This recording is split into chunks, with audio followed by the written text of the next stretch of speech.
And this question is very closely related to the last one. It seems to be a topic of interest to this audience. Do you think the current retirement benefit can be maintained? If not, how would you modify it? And Jack Nelson, I'll have you speak to that. The key word here is, I think, sustainability. Whatever agreements we make, whether it's with salaries, whether it's in relation with benefits and retirements, we have to the elected officials have to be able to think outside of the box 5 years, 10 years, 15 years down the road. This number has got to be sustainable. And this is one of the issues that we're having now. The numbers are not sustainable. And there are several options out there. If I had the right answer, I'm sure everything would be hunky-dory, but it isn't. Everybody has a different opinion. They're good opinions. Everybody's approach is a little bit different. But I think it is doable. The two-tier system, again, is not immediately, but it will help down the road in approximately 10 years when the new hires are eligible for that. Thank you. Stephen Nachtsheim. Well, in case I get a stop before I finish, I'd start off by saying we probably can't sustain it given where the revenues are going right now.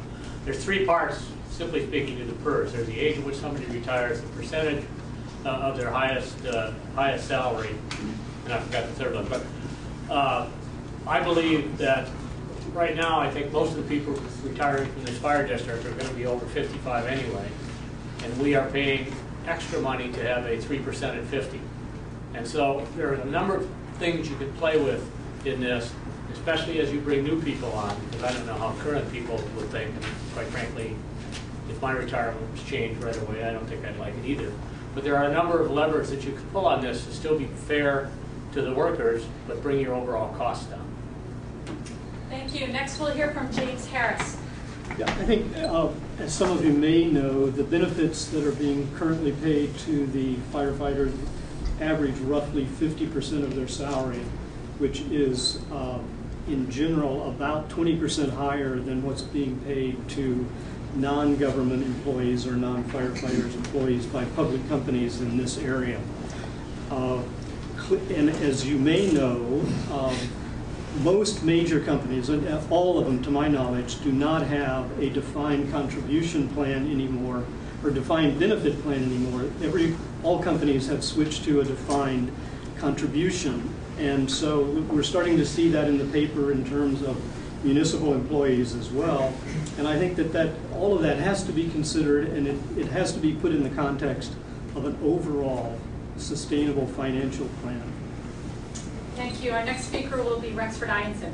I'd like to build a little bit on what Stephen brought up, and that was about, for the most part, we're finding it to be retired, the firefighters when they retire are going beyond age 50. So I think we need to take a look at the formula. Do we need to bump that up to 55? Is that cost effective? Also keep in mind that there is a certain amount of that if you change the group that's there now and say that they get the benefit that they have now and we're going to go to a tiered system, it's a little bit like Social Security as an analogy, is that if there isn't anybody putting in on the bottom, how much is it going to cost us extra to take that, because now the people on the top are retiring. So it equates a little bit towards Social Security in that respect. But I think we need to take a look at it. It's one of the things.